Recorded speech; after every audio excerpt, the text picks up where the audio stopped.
Kalau masih ingat kisah Bani Israel, surah Al-Baqarah, ya. Ada yang mati, lalu mereka datang kepada Nabi Musa AS mengatakan, Musa, kami mau tahu siapa yang bunuh orang ini. Maka Allah SWT ingin menguji iman mereka. Allah SWT mengatakan pada Musa, suruh mereka sembelih sapi, daging sapinya tepuk ke orang mati itu, nanti orang mati itu akan bicara. Wahyu. Maka mereka ragu, benar gak ini? Masa daging sapi disembelih, ditepuk ke orang, lalu bisa ngomong pembunuhnya siapa? Karena ragu mereka banyak bertanya. Dan Allah sebutkan dalam surah Al-Baqarah.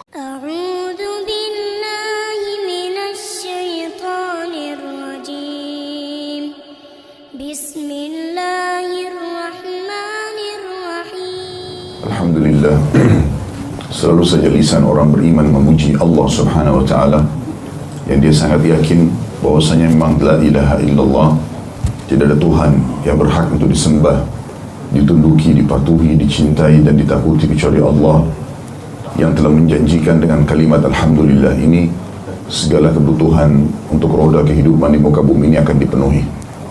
Masuk dalamnya adalah selesainya permasalahan yang sedang dihadapi dalam problematika kehidupan di muka bumi ini. Maka sebagai orang muslim selalu saja kita mengucapkan Alhamdulillah. Jadi kita panjatkan selanjutnya salawat dan taslim, salam hormat kita penuh dengan cinta dan rindu kepada manusia yang telah disempurnakan jalur nasabnya, fisiknya, ilmunya oleh Sang Pencipta Allah. Manusia yang telah menutup seluruh risalah langit, tidak lagi Nabi dan Rasul setelahnya, yang menjadikannya sebagai suri tauladan, pasti akan seperti dengannya, karena buah tidak akan jauh dari pohonnya. Dan itu yang diperintahkan oleh Allah Subhanahu wa Ta'ala, agar setiap orang beriman menjadikan manusia terbaik ini sebagai suri tauladannya, karena dia sudah berhasil dan sukses menjadi seorang suami yang baik, ayah yang baik, sahabat yang baik, saudagar yang baik, politikus yang baik, semuanya berhasil. Dan ini adalah karunia dari Allah Subhanahu wa Ta'ala kepadanya. Dan mengucapkan satu kali salam hormat bagi orang-orang beriman kepada manusia terbaik ini akan dibalas oleh Allah Subhanahu wa Ta'ala 10 kali tambahan rahmat. Dan rahmat Allah sangat luas, masuk dalamnya adalah pengampunan dosa, peninggian derajat, dan juga pemenuhan segala kebutuhan. Maka wajar setelah memuji Allah, Alhamdulillah, kita selalu membacakan salawat dan taslim kepada Nabi besar Muhammad sallallahu alaihi wasallam. Melanjutkan bahasan kita Sahih Hadis Qudsi, semoga Allah berkahi. Dan kita masih membahas tentang fenomena hari kiamat. Dan saya sudah ingatkan pada pertemuan-pertemuan sebelumnya, rukun iman kita yang 6, salah satunya yang kelima adalah beriman kepada hari kiamat. Dan beriman pada hari kiamat ini, rentetan pemahamannya adalah mulai dari kematian, prosesinya, adanya malaikat pencabut ruh, dan ada istilah husnul khatimah dan su'ul khatimah, yang penutupan yang baik dari kehidupan di muka bumi ini dan penutupan yang buruk. Itu tergantung, kalau orang menutup dengan amal salih berarti dia husnul khatimah, kalau dia menutup dengan kemaksiatan kepada Allah maka su'ul khatimah, wa na'udzubillah. Kemudian prosesi setelah itu, naiknya ruh ke langit setelah dicabut, kemudian diturunkannya kembali ke kuburan, lalu adanya proses malaikat menanyakan pertanyaan dalam kuburan yang sudah masyhur, siapa Tuhanmu, siapa manusia atau laki-laki yang diutus kepadamu itu, siapa nabimu, dan apa peganganmu atau kitabmu. Kemudian kalau orang mukmin akan mudah menjawab, kalau orang kafir atau fasik dia tidak bisa menjawabnya. Lalu kemudian orang beriman akan menjadi kuburannya taman dari taman surga, karena Allah Subhanahu wa Ta'ala berfirman setelah dia bisa berhasil menjawab pertanyaan malaikat, bentangkan kuburan hambaku ini seluas pandangan matanya dan bentangkan permadani surga untuknya, maka sampailah kepadanya bau wanginya surga itu. Kalau dia orang fasik atau orang kafir, maka akan dibentangkan baginya jalan menuju ke neraka atau dari neraka. Dalam sebuah riwayat dikatakan permadani dari neraka, dia tikar dari neraka yang membakarnya, maka sampailah kepadanya siksaan tersebut, sebagian dari siksaannya dan bau busuknya. Maka jadilah bagi orang beriman kuburnya taman dari taman surga, dan orang kafir dan fasik lubang dari lubang neraka. Walaupun kita yang masih hidup ini menyaksikan itu batu nisan dan tanah, tapi itu adalah hakikatnya ada kehidupan. Dan saya sudah jelaskan juga di antara dalil yang jelas masalah itu, bagaimana kita kalau sholat jenazah di 4 kali takbir, di takbir yang pertama membaca Al-Fatihah saja tanpa surah dan iftitah, takbir kedua membaca salawat kepada Nabi SAW, takbir ketiga mendoakan si mayit, takbir keempat mendoakan diri kita tentunya. Takbir ketiga ini diantara doanya adalah Allah marzukhu daran khairan min darihi, ya Allah karuniakan dia rumah lebih baik daripada rumahnya di dunia. Itu mendoakan orang yang mati yang akan diantar ke kuburan tadi, dan di sana ada kehidupan. Warzukhu ahlan khairan min ahlihi, karuniakan dia keluarga lebih baik daripada keluarganya. Warzukhu jaran khairan min jiranihi, dan karuniakan dia tetangga lebih baik daripada tetangganya di dunia. Juga kita kalau lewat kuburan kita disunnahkan membaca Assalamualaikum dara qaumin mu'minin, keselamatan buat kalian wahai penghuni negeri orang-orang beriman. Antumus sabiquna wa nahnu insyaallah bikum lahiqun, kalian telah mendahului kami dan kami akan menyusul kalian. Ghafarallahu al-mustaqdimina minkum wal mustakhirina minna, semoga Allah mengampuni orang-orang di antara kalian telah mendahului kami dan orang-orang kami akan menyusul kalian. Jadi ini semua adalah menandakan memang ada kehidupan di sana. Kemudian akan ada proses pembangkitan pada hari kiamat, dan sudah kita jelaskan panjang lebar hadis-hadis sebelum ini tentang masalah bagaimana caranya prosesi pembangkitan atau prosesi pembangkitan itu. Kemudian juga bagaimana pengadilan yang akan terjadi nanti di sana, dan terakhir ada surga dan neraka. Hanya saja dalam bahasan kita di Sahih Diskusi dimulai dari bahasan surga dan neraka terlebih dahulu, baru kemudian mundur ke masalah prosesi atau fenomena hari kiamat.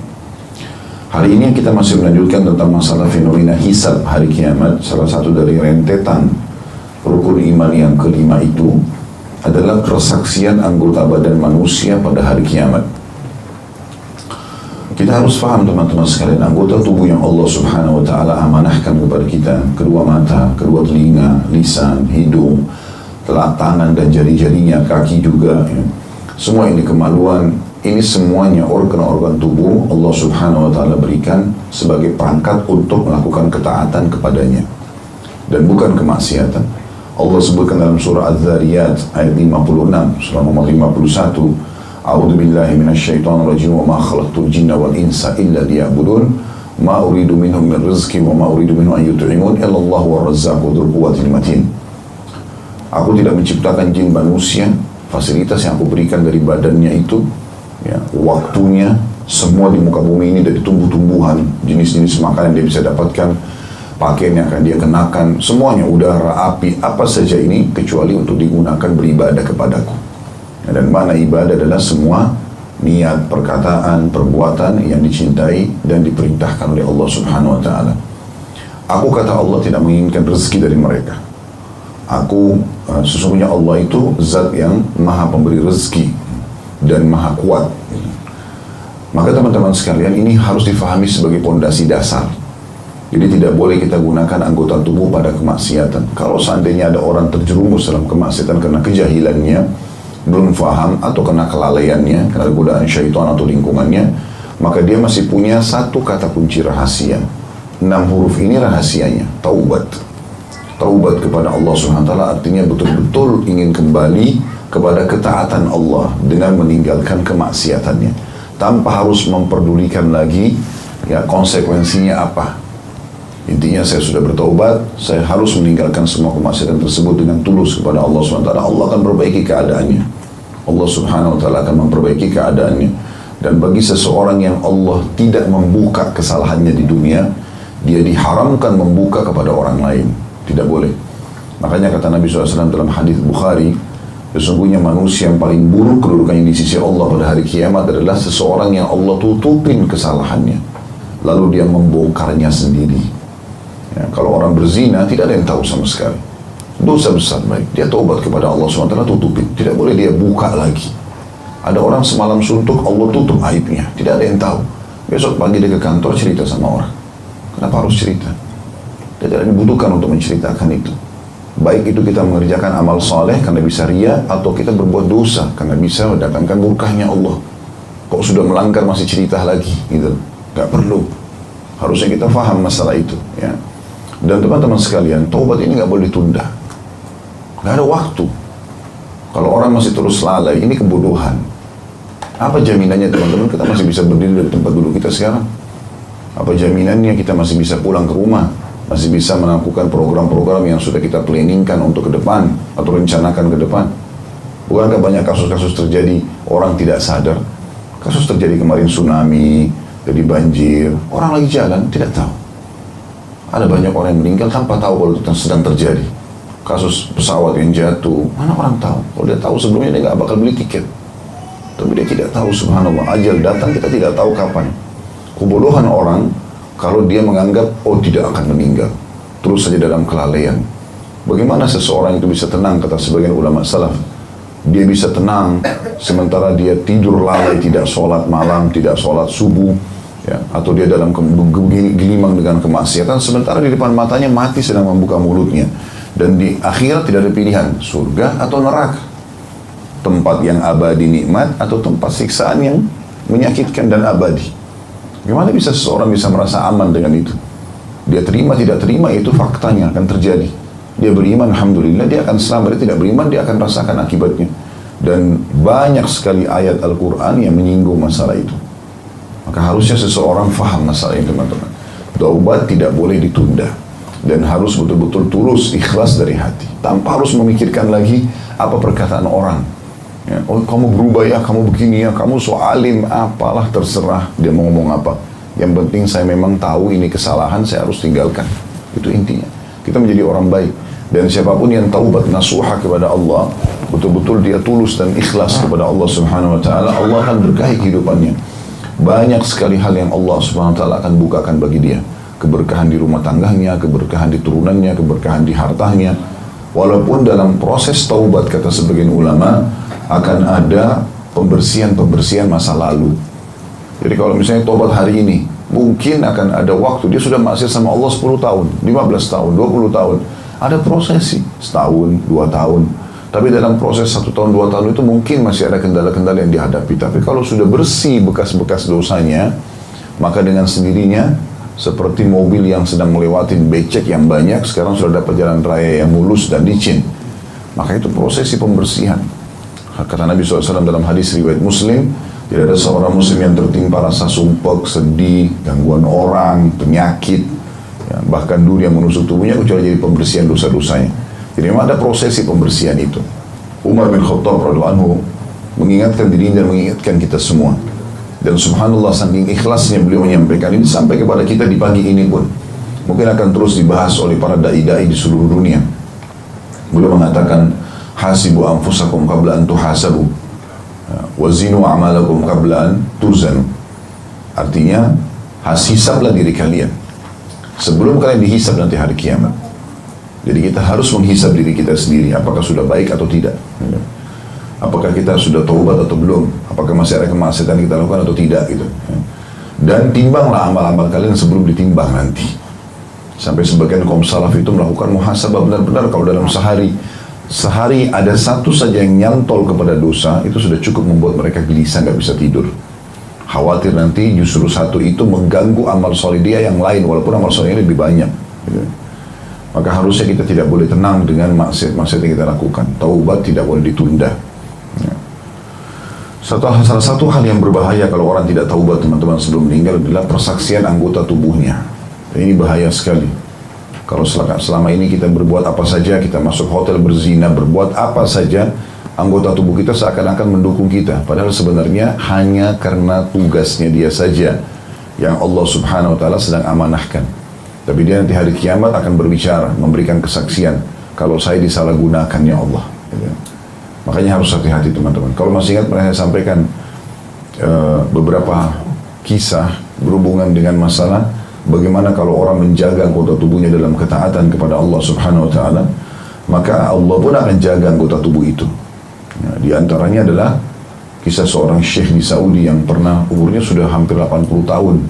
Kemudian dia pergi rekreasi sama beberapa muridnya, naik kapal laut, tiba-tiba kapalnya mati mesinnya dan akan tenggelam. Kemudian ada pulau tapi cukup jauh, lumayan. Tidak ada satupun muridnya yang bisa berenang. Dia pada saat mengajar tiap hari, kalau muridnya tahu, adalah orang yang sangat tenang, berwibawa, seperti nggak ada keterampilan sesuatu gitu, kecuali hanya memang punya ilmu syar'i. Tiba-tiba dia membuka jubah, dia turun, dia membantu satu persatu muridnya sampai ke pulau itu. Kemudian lebih jauh daripada itu, beberapa barang penting berhasil dibawa sama dia dalam umur 80 tahun. Setelah selesai semua, murid-muridnya pada tanya, waktu sudah selamat semuanya, Masya Allah, dari mana Syekh kekuatan ini? Ya, Allah subhanahu wa ta'ala berikan luar biasa. Di 80 tahun bisa membantu semua muridnya selamat dari kapal itu. Barang-barang yang penting pun berhasil diangkat sama dia dalam kondisi berenang. Ya, ini bukan hal yang ringan. Maka dia mengatakan, ketahuilah, saya selama hidup dari muda, dari balik sampai sekarang, saya tidak pernah gunakan anggota tubuh saya dalam kemaksiatan. Maka Allah SWT menjaga. Para ulama-ulama sampai sekarang kalau teman-teman lagi umroh, masuk ke Masjid Nabawi, masuk ke Masjid Haram Mekah, coba keliling, nanti dengar ada suara ceramah, dekatin coba, lihat. Kalau kita dekat, lihat, mereka jenggotnya sudah pada putih, ya, ada yang didorong pakai kursi roda, tapi kalau kita dengar suaranya di mikrofon, mungkin lebih lantang daripada suara kita. Allah SWT berikan mata yang terang, tubuh yang kuat, ingatan yang kuat. Allah SWT berkahi karena anggota tubuh itu dipakai dalam ketaatan. Dan itu yang benar, gitu kan? Itu yang benar. Kesaksian ini akan berat teman-teman sekalian, karena bukan lagi orang lain yang berbicara, tapi tangan akan berbicara, mata akan berbicara, semua kulit, rambut, semua akan memberikan kesaksian. Kalau ada orang berzina di hotel lalu dia fikir dia akan selamat, tidak ada yang tahu, ya, kecuali memang dia bertaubat kepada Allah SWT, dia perbaiki, itu berbeda, Allah SWT akan tutupin. Tapi kalau dia dengan kebodohannya menganggap tidak ada yang tahu, ini kebodohan besar ini, ya. Karena lampu ini adalah makhluknya Allah, udara yang dia hirup makhluknya Allah, air yang dia pakai di kamar mandi makhluknya Allah, ranjang semua makhluknya Allah, bahkan tubuhnya sendiri adalah makhluknya Allah SWT.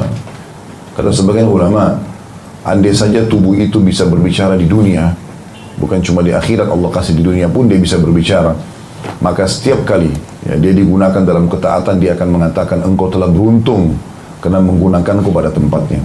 Dan kalau saya digunakan pada kemaksiatan, maka dia akan mengatakan, kalau bukan karena tugas dari Allah, maka pasti aku akan tidak pernah menerima apa yang kau lakukan ini. Jadi anggota tubuh kita sebenarnya juga tidak mau melakukan itu. Memegang yang haram, memeluk, mencium, melampiaskan biologis yang haram. Ini semua Allah memang buat tubuh kita nggak mau, ya, tidak menginginkan itu. Makanya kita punya penyesalan-penyesalan dan perasaan tidak nyaman, ketakutan, itu semuanya supaya kita tidak menggunakannya pada kesalahan. Hadis tentang persaksian anggota badan ini di halaman 81, dan hadis kita pada pagi ini insyaAllah adalah hadis ke-71 dengan sanad sahih. Saya bacakan dulu seperti biasa. Dari Abu Hurairah radhiyallahu anhu, dia menuturkan, qalu ya Rasulullah, hal nara rabbana yawmal qiyamah? Qala hal tudaruna fi ru'yati syamsi fi dhahirati laysat fihi sahabah. Qalu la. Qala fahal tudaruna fi ru'yati al-qamari laylatal badri laysa fi sahabah? Qalu la. Qala fawalladhi nafsi biyadi la tudaruna fi ru'yati rabbikum illa kama tudaruna fi ru'yati ahadihima. Qala fayalqa al-abd fayaqul ay ful alam akrimka wa usawwiduka wa uzawwijuka wa usakhiru lakal khayla wal ibil wa adharka tar'asu wa tarba'. Fayaqulu bala. Qala fayaqul afadhananta annaka mulakiyya? Fayaqulu la. Fayaqulu fa inni ansaka kama nasitani. Thumma yulqa ath-thaniyah atau yalqa ath-thaniyah. Fayaqul ay ful alam akrimka wa usawwiduka wa uzawwijuka wa usakhiru lakal khayla wal ibil wa adharka tar'asu wa tarba'. Fayaqul bala ay rabbi. Fayaqul afadhananta annaka mulaqiyya? Fayaqulu la. Fayaqulu fa inni ansaka kama nasitani. Thumma yalqa ath-thalith fayaqulu lahu mithla dhalik.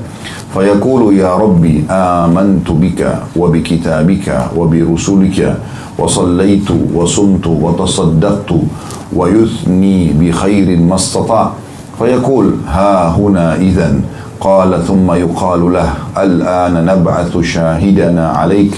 ويتفكر في نفسه من ذا الذي يشهد عليه. فيختم على فيه ويقال لفخذه ولحمه وعظامه انتقي. فتنطق فخذه ولحمه وعظامه بعمله. وذلك ليعذر من نفسه. وذلك المنافق. وذلك الذي يسخط الله عليه. Hadis ini sahih riwayat Muslim dan Abu Dawud. Terjemahannya, Abu Hurairah mengatakan, para sahabat bertanya, wahai Rasulullah, wahai utusan Allah, apakah kami akan melihat Rabb kami nanti pada hari kiamat? Di dunia kami nggak lihat Tuhan kami, di akhirat kami akan lihat nggak? Beliau balik bertanya sallallahu alaihi wasallam, apakah kalian kesulitan melihat matahari di siang hari yang cerah, yang tidak berawan? Para sahabat menjawab, tidak. Beliau pun sallallahu alaihi wasallam bertanya lagi, apakah kalian kesulitan melihat bulan pada malam purnama yang tidak berawan? Maka beliau pun menjawab, atau mereka pun para sahabat bertanya atau menjawab, tidak. Beliau SAW bersabda, demi zat yang jiwaku berada di tangannya Allah atau di tangannya, tidaklah kalian kesulitan melihat Rabb kalian pada hari kiamat, kecuali kalau kalian kesulitan melihat salah satu dari keduanya, maksudnya bulan dan matahari tadi, tanpa ada awan. Kemudian Allah menemui seorang hamba pada hari kiamat nanti dan akan disaksikan oleh orang-orang seraya bertanya kepadanya, wahai fulan, bukankah aku telah memuliakanmu, memberimu kenikmatan, menikahkanmu, menundukkan untukmu kuda dan unta, serta membiarkanmu memimpin dan mengambil 1/4 bagian rampasan perang? Dia menjawab, benar. Lalu Allah bertanya lagi, apakah kamu menyangka atau meyakini bahwa kamu akan berjumpa denganku? Maka dia menjawab, tidak. Maka Allah pun berfirman, sungguhnya aku akan melupakanmu sebagaimana kamu dahulu melupakanku. Kemudian Allah menemui orang yang kedua, seraya bertanya pertanyaan yang sama. Wahai fulan, bukankah aku telah memuliakanmu, memberimu kenikmatan, menikahkanmu, menundukkan untukmu kuda dan unta, serta membiarkanmu memimpin dan mengambil 1/4 bagian rampasan perang? Maka dia menjawab, benar wahai Rabbku. Lalu dia bertanya lagi, Allah, apakah kamu menyangka bahwa kamu akan berjumpa denganku? Maka dia menjawab, tidak. Allah pun berfirman, sungguhnya aku akan melupakanmu sebagaimana kamu dahulu melupakanku. Kemudian Allah menemui lagi orang yang ketiga lalu bertanya kepadanya seperti itu, maka dia menjawab, wahai Rabbku, aku beriman kepadamu, kitab-kitabmu dan rasul-rasulmu, aku mengerjakan sholat, berpuasa dan bersedekah, dan dia memuji dengan kebaikan semampunya. Lalu Allah berfirman, berhentilah di sini kalau begitu. Kemudian dikatakan kepadanya, sekarang kami akan mengutus saksi kami terhadapmu. Dia berpikir dalam hatinya, siapakah yang akan menjadi saksi terhadapku? Lalu mulutnya dikunci dan dikatakan kepada paha, daging dan tulangnya, bicaralah. Maka berbicaralah paha, daging dan tulangnya tentang amalnya. Dan itu supaya dia tidak bisa beralasan tentang dirinya. Itulah orang munafik dan orang yang dibenci oleh Allah. Hadis ini seperti biasa teman-teman, kita akan coba bedah menjadi beberapa bagian. Yang pertama adalah seseorang boleh bertanya kalau memang diperlukan, dan pertanyaan itu kalau berhubungan, terutama berhubungan dengan masalah hal yang perlu diketahui. Sebaliknya, kalau tidak perlu, tidak usah bertanya. Sebagaimana para sahabat bertanya, mengatakan, wahai Rasulullah, apakah kami akan melihat Rabb kami pada hari kiamat? Memang mereka butuh jawaban. Jadi kalau kita butuh menanyakan sesuatu pada orang, misal dia mengenakan baju yang kita anggap bagus, kita tanya, beli di mana? Memang perlu, karena kita mau beli. Maka itu boleh. Atau kita sedang menanyakan sebuah alamat, atau menanyakan kabar, atau menanyakan ilmu, ada manfaatnya. Bahkan ulama mengatakan adab dalam bertanya adalah tanyakan ke diri sendiri sebelum tanya ke orang lain. Perlu nggak pertanyaan itu? Karena kadang-kadang ada pertanyaan yang menyujudkan orang. Ya, mungkin orang tidak suka. Kalau semua orang kita tanyakan, kamu beli baju di mana? Kamu pakai baju apa? Kamu dari siapa? Beli siapa baju ini? Nanti orang itu nggak suka. Mungkin pinjaman tetangganya. Ya, kita nggak tahu. Mungkin dia lagi nggak punya baju, dia pinjam lalu ditanya, dia jadi nggak suka, nggak enak gitu kan? Atau ada orang memang tipologinya nggak suka ditanya keluarganya. Gitu kan? Mana istri kamu nggak ikut? Mungkin dia cerai, mungkin istrinya ada masalah sama dia, mungkin sudah meninggal, mungkin sesuatunya. Jadi kalau kita anggap perlu, ada hubungannya juga dengan kita, silahkan saja. Gitu kan? Kita seorang dosen, ada murid mahasiswa nggak datang, nanya kenapa orang ini nggak datang, selesai. Memang sebatas itu saja. Atau kita mau tanya alamat atau sesuatu yang penting, tadi saya bilang kalau tidak penting maka tidak usah ditanya. Makanya Nabi SAW mengatakan dalam hadis yang sahih tentang adab dan tata krama seorang muslim, min husni islamil mar'i tarkuhu ma la ya'ni. Termasuk kesempurnaan Islam seseorang adalah dia meninggalkan pertanyaan yang tidak diperlukan. atau dia meninggalkan sesuatu tidak berguna bagi dia. Tidak ada urusannya. Ya, bahkan Allah Subhanahu Wa Taala melarang para sahabat di awal-awal turunnya wahyu untuk banyak bertanya. Allah sudah turunkan, kerjakan saja. A'udzubillahi minasyaitonirrajim. La tas'alu an asya in tubda lakum tasukum. Hai orang beriman, jangan bertanya sesuatu yang kalau nanti kalian banyak bertanya bisa menyulitkan kalian. Kalau masih ingat kisah Bani Israel, surah Al-Baqarah, ya. Ada yang mati, lalu mereka datang kepada Nabi Musa AS mengatakan, Musa, kami mau tahu siapa yang bunuh orang ini. Maka Allah SWT ingin menguji iman mereka. Allah SWT mengatakan pada Musa, suruh mereka sembelih sapi, daging sapinya tepuk ke orang mati itu, nanti orang mati itu akan bicara. Wahyu. Maka mereka ragu, benar gak ini? Masa daging sapi disembelih, ditepuk ke orang lalu bisa ngomong pembunuhnya siapa? Karena ragu mereka banyak bertanya. Dan Allah sebutkan dalam surah Al-Baqarah. Al-Baqarah sapi betina. Warna apa, seperti apa. Jadi sulit. Akhirnya Allah SWT persulit mereka. Sapi betina, warnanya kuning-kuning, kemas-emasan, tidak pernah dipakai bajak. Setiap orang lihat suka. Jadi repot. Kata para ulama tafsir, andai saja Bani Israel waktu itu sembelih walaupun sapi pincang di awal, lalu mereka tepuk selesai. Tapi sudah seperti itu. Ya. Makanya teman-teman pertanyaan ini ada adabnya. Ya, kalau diperlukan, kalau tidak nggak usah. Ya, perlu kita tanya, enggak. Apalagi kalau kita bisa masuk ke zona orang lain berbahaya. Pertanyaan ini penting. Apakah kami akan melihat Rabb kami di dunia? Ini mengandung hukum sebenarnya. Berarti memang Allah SWT tidak dilihat di dunia. Ya, tidak dilihat di dunia. Bahkan Nabi SAW waktu sedang Isra dan Mi'raj, ya, naik ke langit menerima perintah salat. Pernah ditanya oleh Aisyah radhiyallahu anha dalam hadis Bukhari, ya Rasulullah, hal tara rabbak? Wahai Rasulullah, apakah anda sempat melihat Tuhan anda pada saat itu? Maka Nabi SAW menjawab, Allahu nurun ala nur anna arah. Allah itu cahaya, dari cahaya bagaimana saya bisa melihatnya? Jadi memang Nabi SAW memastikan kalau Allah akan dilihat nanti di akhirat. Nabi Musa AS pernah minta kepada Allah SWT agar memperlihatkan dirinya. Allah sudah bilang, kau tidak akan mampu hai Musa, tapi Musa mau lihat. Maka Allah SWT mengatakan, lihatlah ke arah gunung-gunung batu itu. Andai saja gunung-gunung batu itu bisa menampung kedatanganku, maka kau akan bisa melihatku. Waktu Nabi Musa arahkan pandangan matanya, gunung-gunung hancur lebur, gunung-gunung tersebut bertabrakan satu sama lain depan Musa AS. Saking takutnya pingsan Nabi Musa AS. Begitu beliau bangun, lalu beliau mengatakan, aku beriman kepadamu ya Allah. Yang Allah SWT belum dilihat di dunia. Dan mata manusia belum mampu untuk menjangkau melihat itu. Memang kelebihan kita. Masih banyak sesuatu yang di muka bumi ini yang tidak bisa kita lihat. Tidak bisa kita rasakan. Seperti perasaan kita misalnya. Kita bisa rasa suka, sedih, ya. Kita bisa rasa ngantuk, lapar, haus, tapi kita nggak bisa lihat wujudnya. Tapi dirasakan, berarti ada memang, gitu kan. Itu kelemahan mata manusia, memang begitu, wajar. Ada hal-hal yang kecil mungkin di karpet ini kita tidak bisa lihat, ada semut atau ada debu, nggak bisa kita lihat.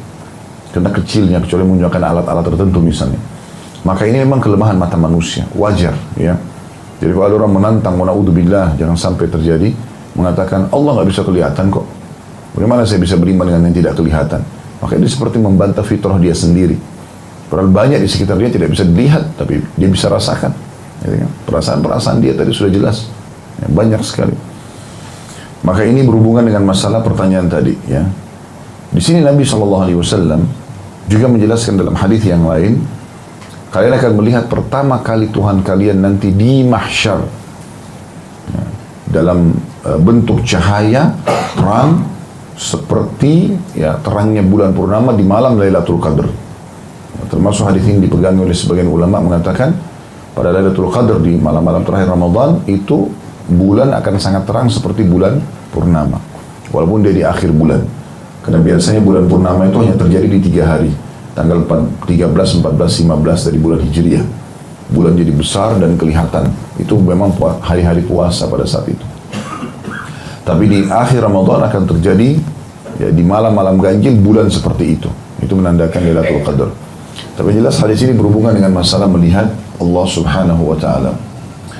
Kemudian selanjutnya Nabi SAW menjelaskan, mengatakan, apakah kalian kesulitan melihat matahari kayak siang begini tanpa ada awan yang menutupinya, atau bulan di malam hari tanpa ada awan menutupinya?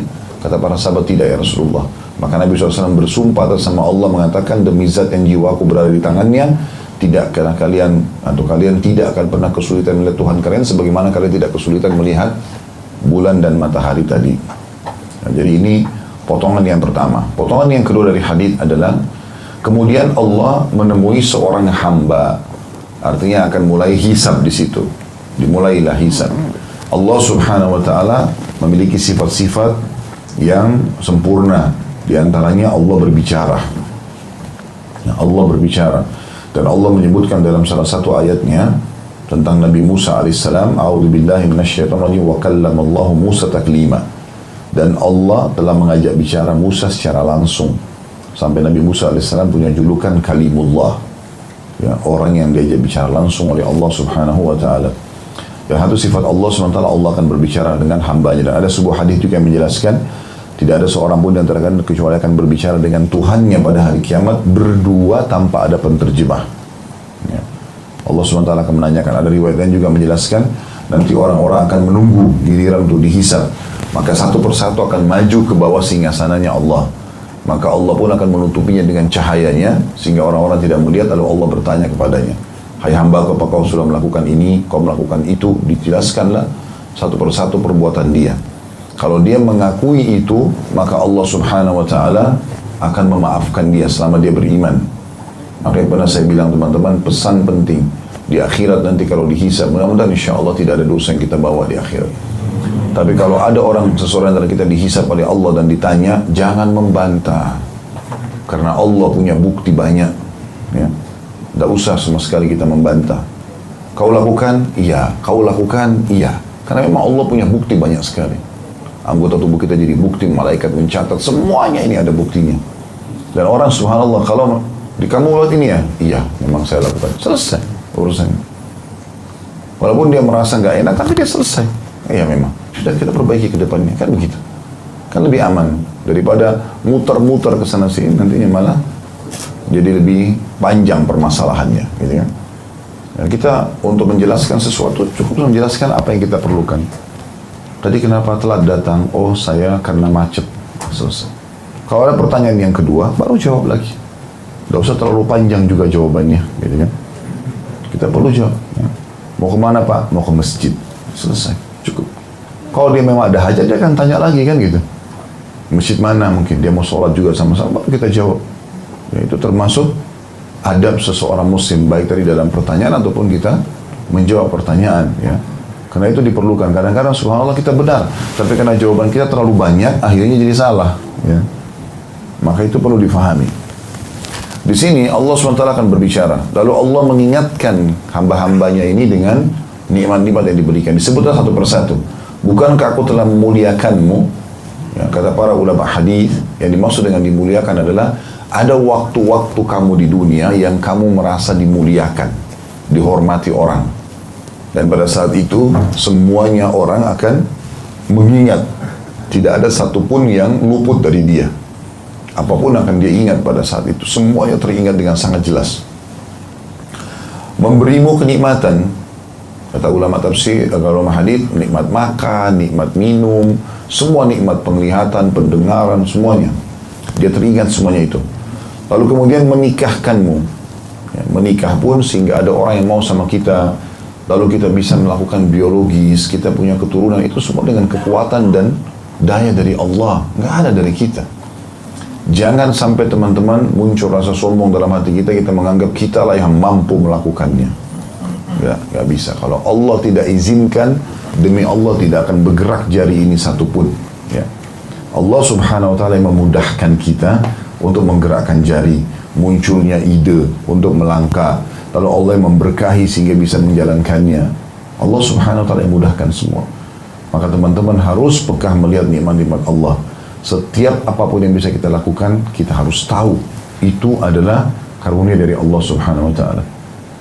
Saya pernah merasa kurang enak badan, kemudian tangan saya dipegang oleh istri, sempat ditekan, dipijit. Terus saya mengatakan, tidak akan bergerak jari-jari kamu ini kecuali Allah Subhanahu Wa Taala yang izinkan. Jadi jangan pernah kau berpikir ini adalah kamu yang melakukannya. Ini eksekusi saja. Allah SWT yang mudahkan. Kalau Allah tidak mau, tidak akan terjadi itu. Tidak ada daya dan kekuatan kecuali milik Allah. Ada beberapa doa yang diajarkan oleh Nabi SAW kepada kita berhubungan dengan masalah itu. Seperti kalau kita pakai baju baru misalnya, atau kita menggunakan baju. Alhamdulillahilladzi kasanihi hadat thawb wa razaqanihi min ghairi haulin minni wala quwwah. Segala puji bagi Allah yang telah mengenakan baju ini padaku. Padahal secara mata, kasat mata kita yang pakai kan gitu. Tapi doa ini mengajarkan kepada kita segala puji bagi Allah yang telah mengenakan pakaian ini padaku dan menakdirkannya sebagai rezekiku tanpa ada daya dan kekuatan dariku. Bahkan dalam masalah makanan, saya kadang-kadang kalau lagi makan dengan beberapa ikhwah, saya bilang setelah selesai makan, mau nggak? Sudah kenyang dapat pengampunan dosa? Oh ya mau Ustaz. Ya ada hadisnya. Kata Nabi SAW, siapa yang selesai makan membaca Alhamdulillahilladzi at'amanihi, segala puji bagi Allah yang telah menjadikan makanan ini sebagai makananku, wa razaqanihi, dan menjadikannya rezeki untukku, min ghairi haulin minni wala quwwah, tanpa ada daya dan kekuatan dariku. Maksudnya tidak akan mungkin ada ideku mau makan ini, ada perasaan suka, bisa membedakan mana manis mana pedas, bisa tahu ukuran ini sudah cukup atau masih lapar, masih butuh tambah, ya. Terus apalah memilih suasana tempatnya segala macam ini, kecuali daya dan kekuatan dari Allah. Maka harusnya faham poin-poin seperti ini sehingga tidak ada kesombongan yang membuat Qarun, salah satu kaum Nabi Musa alaihissalam yang dibinasakan oleh Allah, justru karena itu dulu orang miskin minta kepada Nabi Musa alaihissalam untuk diberikan karunia supaya Allah SWT bukakan rezeki. Allah SWT, Nabi Musa alaihissalam berdoa, Allah mudahkan dia faham bagaimana cara mengelola emas, sampai mulai jadi maju, berhasil, mulai dari badannya kurus, susah sekarang jadi gemuk mulai, terus tiba-tiba sombong. Bahkan dalam Al-Quran diceritakan saking suksesnya dia, sampai Allah tidak gambarkan jumlah emasnya, tapi Allah gambarkan kunci untuk buka gudangnya. Kita umumnya kunci kecil-kecil kan, tapi Qarun diceritakan dalam Al-Quran, untuk kunci buka gudangnya itu butuh banyak laki-laki yang kekar-kekar untuk mikul kuncinya saja. Kalau begitu gudangnya seperti apa besarnya, gitu ya.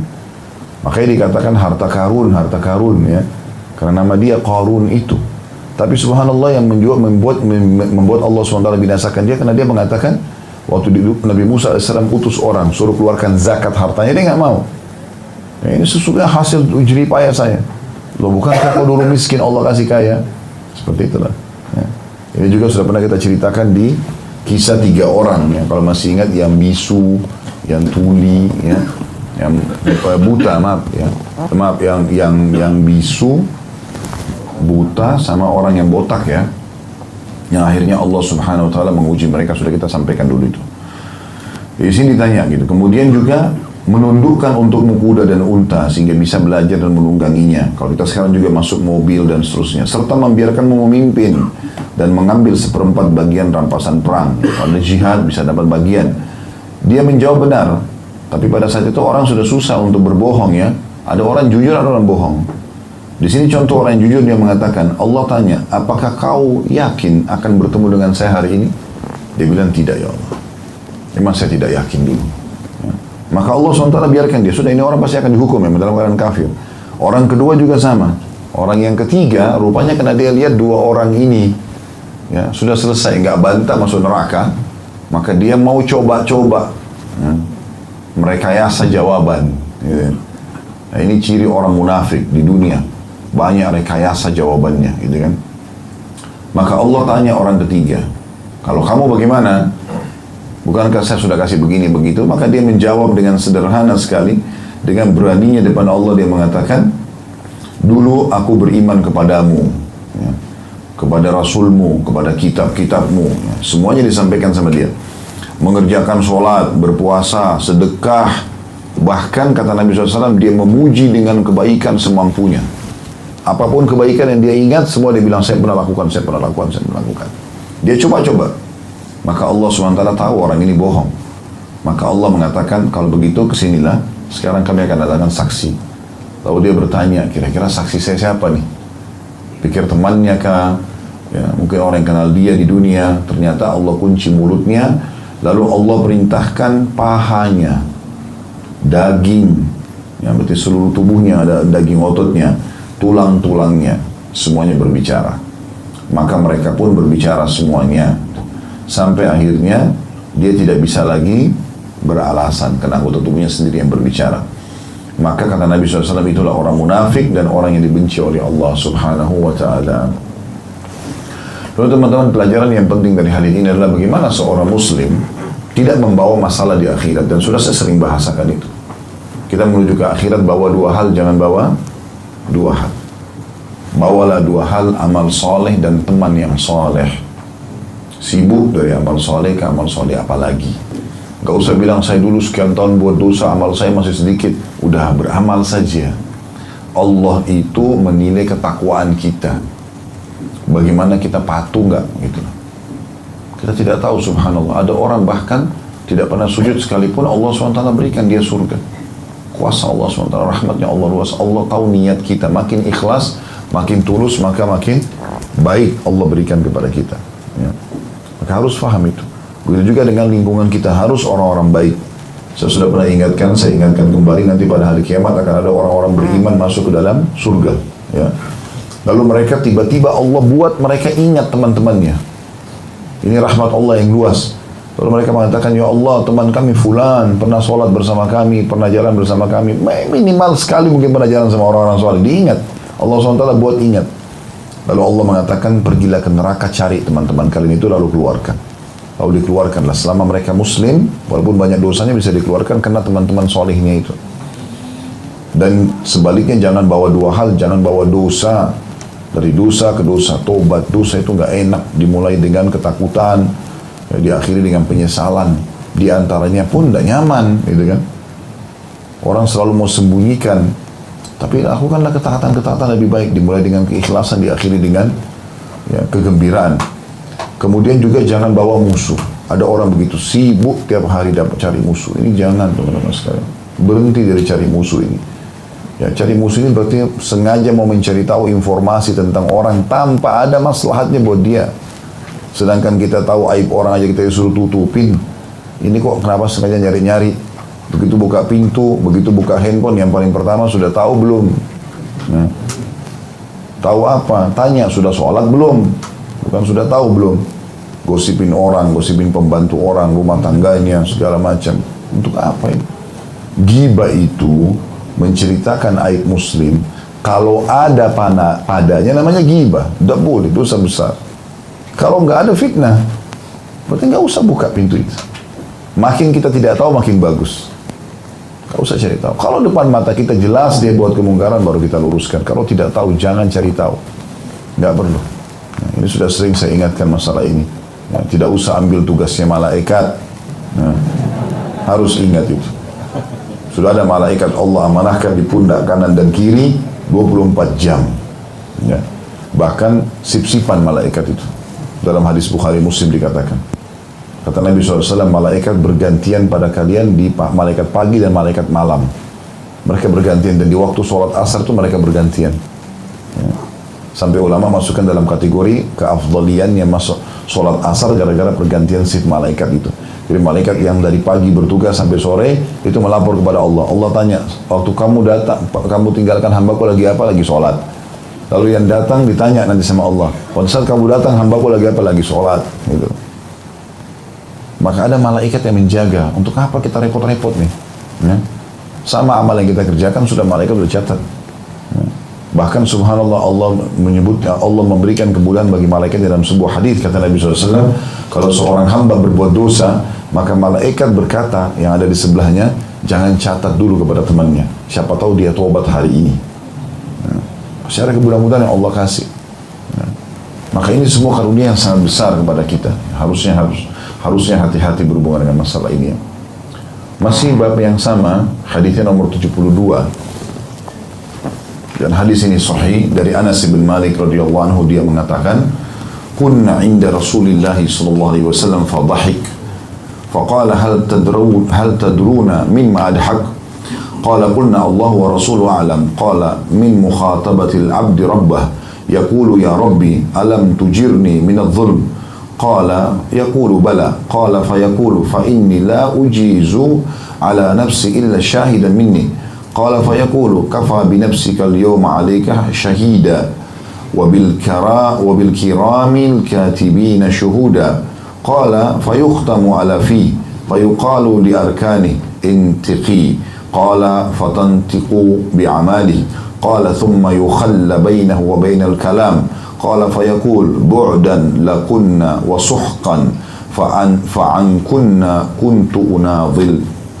Hadis ini sahih riwayat Muslim dan An-Nasa'i. Terjemahannya adalah, kami pernah berada di sisi Rasulullah sallallahu alaihi wasallam, kata para sahabat. Tiba-tiba Rasulullah SAW tertawa. Ya. Maka beliau pun bertanya kepada kami, apakah kalian tahu mengapa aku tertawa? Maka para sahabat berkata, atau perawi hadis Anas radhiyallahu mengatakan, kami menjawab, Allah dan Rasulnya lebih tahu. Ya. Beliau menjawab, atau beliau SAW menjelaskan, karena pernyataan hamba kepada Rabb-nya. Dia mengatakan, wahai Rabbku, bukankah engkau akan menghindarkanku dari kezaliman? Maka Allah menjawab, iya. Lalu dia pun mengatakan, sesungguhnya aku tidak menzalimi diriku, melainkan ada yang menyaksikanku. Maka dia pun, Allah berfirman, cukuplah dirimu dan para malaikat pencatat pada hari ini sebagai saksi atasmu. Kemudian mulutnya dikunci, lalu dikatakan kepada anggota badannya, bicaralah. Maka anggota badannya tersebut berbicara tentang amal-amalnya. Lalu Nabi SAW melanjutkan, kemudian dia atau mulutnya dibebaskan untuk berbicara. Lalu beliau melanjutkan mengatakan, maka dia berkata, celakalah kalian. Dia berkata pada tubuhnya sendiri, karena kalianlah sebenarnya aku melakukan pembelaan. Ya. Hadis ini mirip dengan yang tadi, hanya saja ada beberapa poin tambahan. Yang pertama ada metode mengajar, metode retorika mengajar yang menarik dari Nabi SAW. Ya, seringkali Nabi SAW melemparkan pertanyaan kepada para sahabat. Ya, beliau lakukan dulu perbuatan lalu beliau tanya. Seperti ini, tersenyum misalnya. Ya, beliau tersenyum atau beliau tertawa untuk memancing perhatian sahabat. Maka sahabat bertanya, ya Rasulullah, kenapa anda tertawa? Ini mirip juga dengan beliau pernah mendatangkan seember air untuk wudu, lalu beliau tertawa. Maka para sahabat pun heran. Lalu Nabi SAW mengatakan, tidakkah kalian tanya kenapa aku tertawa? Kata para sahabat, iya ya Rasulullah, kenapa anda tertawa? Kata Nabi SAW, telah sampai kepadaku berita wahyu, siapapun yang mengikuti wuduku ini, aku akan contohkan wudhu sekarang, siapa yang mengikutinya sama persis, maka akan berguguran dosa-dosanya dari anggota tubuhnya bersamaan dengan tetesan air terakhir. Karena itu aku gembira gitu. Di sini Nabi SAW menggunakan retorika itu. Beliau tersenyum. Lalu sahabat pada bingung semua. Lalu Nabi SAW tanya, apakah kalian tidak menanyakan kenapa aku tertawa? Maka sahabat menjawab dengan adab dan santun, ya, Allah dan Rasulnya lebih tahu. Allah dan Rasulnya lebih tahu. Dan ini juga termasuk jawaban yang sangat baik dalam majelis ilmu. Apa sudah tahu belum? Allah dan Rasulnya lebih tahu. Ya. Allahu a'lam, Allah lebih tahu. Kemudian selanjutnya Nabi SAW menjelaskan kenapa beliau tertawa. Beliau mengatakan karena pernyataan hamba kepada Rabb-nya, maksudnya pada hari kiamat. Nanti akan ada pembicaraan hamba dengan Tuhannya Allah pada hari kiamat nanti. Yang unik di sini yang membuat Nabi SAW tertawa adalah karena hamba itu seakan-akan tanda kutip ingin menghardik Allah. Dia mengatakan sebelum dihisab, wahai Rabbku, bukankah engkau akan menghindarkanku dari kezaliman? Artinya aku akan aman hari ini, gitu kan? Karena engkau tidak akan menzalimiku ya Allah. Maka Allah SWT menjawab, iya. Lalu dia pun mengatakan, sesungguhnya aku tidak menzalimi diriku, melainkan ada yang menyaksikanku. Artinya, kalaupun aku buat dosa, berarti harus ada saksi-saksi ya Allah. Kalau emang aku pernah dituduh buat ini, buat itu, tolong datangkan saksinya, seakan-akan begitu. Padahal Allah SWT sudah tahu dia melakukannya. Ini yang tadi saya bilang, tidak boleh membantah, gitu kan. Gak usah membantah, gak ada gunanya membantah itu. Orang di dunia saja kadang-kadang kita di pengadilan bisa ya didatangkan bukti kita nggak bisa jawab, gitu kan. Apalagi di akhirat. Tapi rupanya orang ini mau coba-coba, ya. Sama dengan kasus tadi. Mau ngetes gimana nih. Dan Nabi SAW sudah ceritakan kepada kita. Dan Bapak Ibu mendengarkan pagi ini dari saya sampaikan ini, ya, teman-teman sekalian. Ini supaya kita faham. Alhamdulillah Nabi SAW menyampaikan dalam hadis ini dan kita sudah berhasil, Allah mudahkan hari ini untuk mempelajarinya supaya faham, jangan jadi seperti orang ini. Maka Allah mengatakan, tidak usah jauh-jauh cari saksi, cukuplah para malaikat pencatat amalmu dan juga anggota tubuhmu, gitu kan. Kemudian ditutuplah mulutnya, lalu dikatakan kepada anggota badannya. Ini lebih umum lagi. Kalau tadi hadis sebelumnya itu adalah dagingnya, tulangnya, ya. Maka di sini semuanya, berarti dari rambut sampai dari awal rambut dia sampai ujung kakinya, semuanya akan bicara anggota tubuhnya. Allah memerintahkan bicaralah, kecuali mulut yang dikunci di sini. Maka anggota tubuh tersebut berbicara tentang amal-amalnya. Makna berbicara tentang amal-amalnya, kata para ulama hadis, adalah semua amal yang diketahui oleh anggota tubuh itu. Misalnya matanya akan menceritakan histori apa yang pernah dia lihat semuanya. Iya, dia lihat ini pada waktu itu di sini. Iya, dia lihat ini pada saat itu di situ. Dia nonton ini, begitu. Telinganya juga akan bicara semua. Iya, memang dia dengar pada saat ini di tempat ini. Semuanya, ya, semua histori lengkap selama dia hidup 70 tahun itu pun diceritakan semuanya oleh anggota tubuhnya, sehingga dia tidak bisa menghindar. Dan kata ulama hadis, Allah pun membuat dia mengingat itu. Dia cuma bisa menyaksikan, dia tidak bisa buat apa-apa lagi. Lalu kemudian setelah anggota-anggota tubuhnya memberikan kepada dia kesaksian, maka setelah itu Allah membebaskan mulutnya bicara. Dia pun masih dialog sama tubuhnya, ya. Karena bodohnya orang ini, setelah dia diperlihatkan, kita bagaimana teman-teman kalau di dunia ini kita lihat tangan kita bicara, ya, ngomong sama kita, kan luar biasa mengagetkan gitu ya. Ini di akhirat anggota tubuhnya bicara. Setelah berikan kesaksian dia masih marahin anggota tubuhnya, ya. Dia masih mengatakan di sini, celaka kalian, ya. Karena kalianlah sebenarnya aku melakukan pembelaan sebenarnya untuk kalian nih, supaya selamat dari neraka. Tapi ini kebodohan manusia, subhanallah, keterbatasan ilmu dia, sehingga akhirnya dia mau berdialog dengan Allah pada hal-hal yang sudah jelas, ya.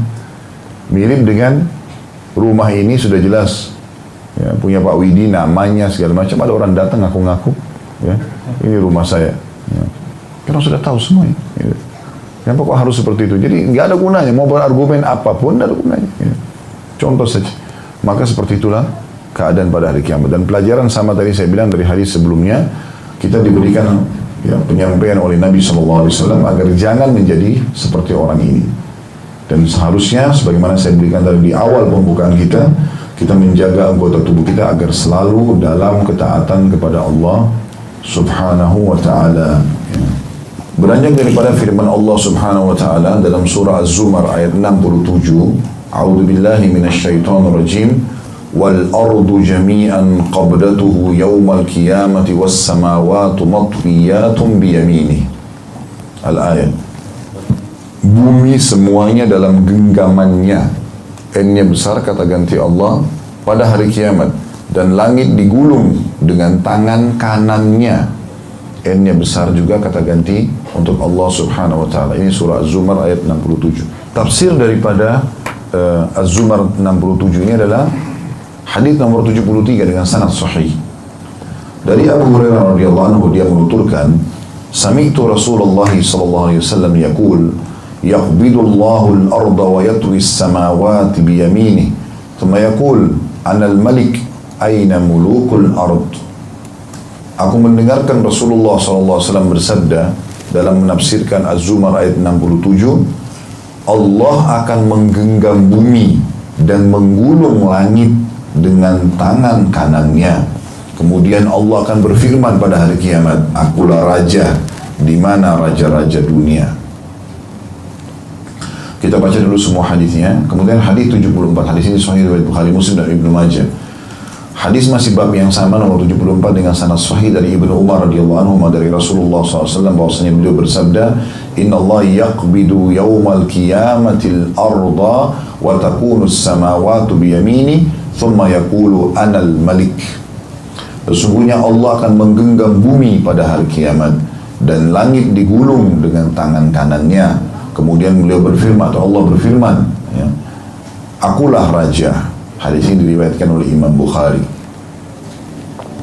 Juga hadis yang terakhir dalam bab ini adalah hadis nomor 75 dengan sanad sahih juga dari Ubaidillah bin Miqsam, bahwasanya dia melihat ke arah Abdullah bin Umar bagaimana dia menceritakan Rasulullah SAW bersabda, ya'khudullahu azza wa jal samawati wa aradihi biyadaihi fayaqulu ana Allah wa yaqbidu asabi'ahu wa yabsutuha ana al-malik hatta nadartu ila al-mimbar yataharraku min asfali syai'in min hatta inni la aqul asakitun huwa bi Rasulillahi sallallahu alaihi wasallam. Allah yang maha suci dan maha pemurah menggenggam langit dan bumi dengan kedua tangannya seraya berfirman, akulah Allah, dan Nabi sallallahu alaihi wasallam menggenggam jari-jarinya dan membukanya. Ya, menggenggam jari dan membukanya. Ya. Lalu Allah berfirman, akulah raja, hingga aku melihat ke mimbar. Mimbar itu bergerak dari sesuatu yang paling bawah darinya, sehingga aku sungguh mengatakan apakah mimbar itu akan jatuh karena Rasulullah SAW. Hadis ini diriwayatkan oleh Muslim, Ibnu Majah dan An-Nasai. Hadis ini teman-teman dan bab ini menjelaskan kepada kita tentang kemahabesaran dan kesempurnaan Allah Subhanahu wa Ta'ala. Dan pelajaran yang paling penting yang bisa kita ambil yang pertama adalah Allah memiliki tangan dan jari-jari. Tetapi kita tidak boleh menanyakannya seperti apa. Cukup kita imani saja. Karena seperti itulah penyampaian di dalam ayat tadi Az-Zumar 67. Kalau bumi semuanya dalam genggamannya pada hari kiamat dan langit digulung dengan tangan kanannya. Ya. Jadi kita tidak boleh tasybih, menyerupakan dengan makhluk. Tidak boleh juga kita mentakwilkan, mengalihkan atau interpretasikan maknanya, karena jelas ini, nggak perlu ditakwilkan lagi. Tidak boleh juga kita ta'til, menolak, dan tidak boleh kita takyif atau menanyakan bagaimananya. Kita imani apa adanya, karena keterbatasan ilmu manusia. Dan ayat ini dirincikan dengan 3 hadis tadi. Kalau Abu Hurairah mengatakan, aku mendengarkan Nabi SAW bersabda, Allah akan menggenggam bumi dan menggulung langit dengan tangan kanannya. Maksudnya pada hari kiamat. Lalu Allah akan berfirman, akulah raja, mana raja-raja dunia. Sebagian ulama menghubungkan antara firman Allah surah Az-Zumar ayat 67 dengan surah Ar-Rahman. Yang Allah mengatakan, a'udzubillahi minasyaitonirrajim, kullu man 'alaiha fan wa yabqa wajhu rabbika dzul jalali wal ikram. Semua yang ada di alam semesta, di muka bumi dan alam semesta ini akan hancur. Ya. Dan tersisalah wajah Tuhanmu yang maha sempurna dan maha suci atau maha mulia. Ya. Maka ini menandakan memang semua akan hancur, dan Allah SWT mengisbatkan kalau dia memiliki wajah. Ya. Sebagaimana juga di sini dikatakan Allah SWT memiliki tangan. Bahkan dalam hadis yang lebih jelas lagi tadi nomor 74 yang diriwayatkan Imam Bukhari dikatakan, sesungguhnya Allah menggenggam bumi pada hari kiamat dan langit digulung dengan tangan kanannya. Kemudian Allah berfirman, akulah raja. Hadis yang selainnya juga begitu. Allah, kata Nabi SAW, menggenggam langit dan bumi dengan kedua tangannya seraya berfirman, akulah Allah. Dan beliau, Nabi SAW, menggenggam jari-jarinya, kemudian membukanya kembali. Jadi memberikan gambaran gitu kan. Ini bukan menyerupai tangan Allah dengan tangan makhluk, tetapi Nabi SAW memberikan gambaran memang genggaman tangan yang akan terjadi pada hari kiamat, bumi dan langit semuanya. Lalu sahabat Abdullah bin Umar memberikan gambaran saking kuatnya genggaman Nabi SAW, dan beliau lepaskan lagi, dan saking takutnya kepada Allah SWT sampai mimbar beliau bergoncang gitu. Ya, seakan-akan mimbar itu akan jatuh karena takutnya Nabi SAW pada saat menggambarkan tentang ya, bagaimana Allah Subhanahu wa Ta'ala pada saat itu mengatakan, akulah raja, mana raja-raja dunia. Ya. Ini mirip juga dengan tafsir tadi surah Ar-Rahman. Pada saat dikatakan semua akan binasa kecuali wajah Tuhanmu dan tidak tinggal wajah Tuhanmu, maka pada saat itu juga ada hadis yang menjelaskan mirip dengan hadis ini, di mana Nabi SAW mengatakan, Allah berfirman, Anal Malik aina mulukud dunia. Akulah raja yang sebenarnya, dan mana raja-raja dunia. Ini juga pelajaran penting teman-teman sekalian. Kalau Allah sedang mengamanahkan kepada kita kerajaan, kedudukan, jangan menjadikan kita tambah sombong. Justru kalau kita diberikan amanah seperti itu, kita harus tahu ini adalah amanah Allah Subhanahu wa Ta'ala. Harus kita tahu maka akan bisa menjadi penolong kita menambah pahala dan rahmat Allah, atau justru jadi masalah buat kita.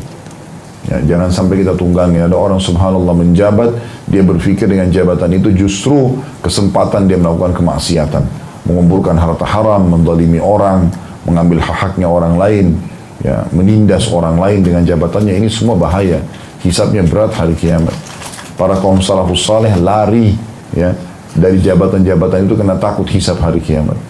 Ya, Muhammad bin Uzdi, Muhammad al-Uzdi, rahimahullah, salah satu ulama tabi'in masyhur dengan ilmunya, sangat luas ilmunya. Ya. Itu berapa kali dipanggil menjadi hakim, harus dengan cara paksa lagi. Dia tidak mau. Sampai akhirnya khalifah waktu itu mengutus kepala aparatnya datang dan mengatakan, sumpah di depan dia, demi Allah kau harus jadi hakim. Orang seperti kau nggak boleh lolos, harus jadi hakim. Ini pemerintah. Atau kalau tidak aku akan cambuk kamu 300 derah. Dalam kondisi dia melihat tidak ada pilihan lain, maka dia mengatakan, sesungguhnya yang mengadab di akhirat, ya, apa yang mengadab di dunia lebih ringan daripada yang mengadab di akhirat. Pukul saja ini punggungku, pukul saja. Saya menerima dicambuk 300 kali daripada nanti saya zalimi orang, akhirnya saya dihukum sama Allah pada hari kiamat. Mereka saking fahamnya hisabnya Allah SWT hari kiamat, maka mereka berhati-hati sekali. Ali bin Abi Thalib radhiyallahu anhu pernah waktu menjabat jadi khalifah dikasih istana yang mewah, lalu disuruh tinggal. Lalu Ali bin Abi Thalib langsung mengalihkan wajah dari ini sambil mengatakan, sungguh ini akan berat hisabnya hari kiamat. Lalu dia tinggalkan. Jadi mereka coba menghindari. Kalau kita subhanallah malah berlumba-lumba yang mengejar sampai sudah tidak harus tahu, tidak ada lagi batasan mana halal mana haram. Yang penting saya bisa menjabat, saya bisa mendapatkan, saya bisa menikah, saya bisa begini dan begitu. Ini keliru ini, ya keliru. Tidak perlu semua itu teman-teman sekalian. Ingat, kapasitas kita sederhana. Tidur 1 kali 2 meter cukup. Makan mulut kita 2 sendok makanan, satu piring sudah cukup di perut kita. Ya. Tidak bisa lebih dari pakaian kita pakai 1-2 lembar. Lebih dari itu sudah keringatan. Ya. Tidak perlu banyak-banyak gitu loh. Artinya boleh kita nikmati, tapi jangan sampai kita mengambil sesuatu yang haram. Allahu a'lam. Baik, ini bahasan kita insyaAllah. Dan kita akan lanjutkan nanti. Pertemuan akan datang dengan keluarnya sebagian orang yang masuk neraka dari neraka. Baik, begitu saja kita berdoa kepada Allah SWT. Semoga majelis kita diberkahi olehnya. Dan semoga seluruh amal tidak terkecuali yang pernah kita kerjakan, yang sedang kita kerjakan, yang akan kita kerjakan sampai menjelang ajal datang nanti, diterima dengan pahala yang sempurna. Dan semoga seluruh dosa tidak terkecuali. Kita sangat memohon kepada Allah SWT, dosa kecil, dosa besar, sengaja, tidak sengaja, samar ataupun nyata, diganti oleh Allah dengan kemahamurahannya menjadi pahala. Dan selalu kita doakan Indonesia, negara kita menjadi negara yang aman, tentram, damai. Seluruh umat Islam di bawah naungan ukhuwah Islamiyah, diangkat perselisihan di antara mereka, dan dalam ibadah mereka kembali pada Al-Quran dan Sunnah. Dan semoga seluruh utang negara ini dilunasi oleh Allah Subhanahu Wa Taala, dikarunia pemimpin-pemimpin yang baik, yang membawa kepada ketaatan kepada Allah Subhanahu Wa Taala. Dan semoga Indonesia menjadi contoh bagi negara-negara yang lain.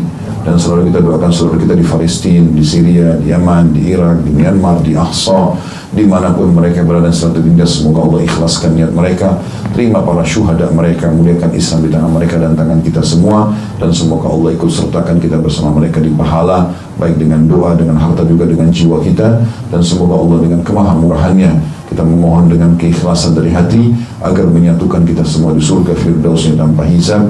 Mansat dengan iman disatukan dalam majlis ilmu yang mulia ini. Wassallallahu nabiyana Muhammadin walhamdulillahi rabbil alamin. Subhanakallahumma bihamdika asyhadu an la ilaha illa anta astaghfiruka wa atubu ilaik. Wassalamualaikum warahmatullahi wabarakatuh.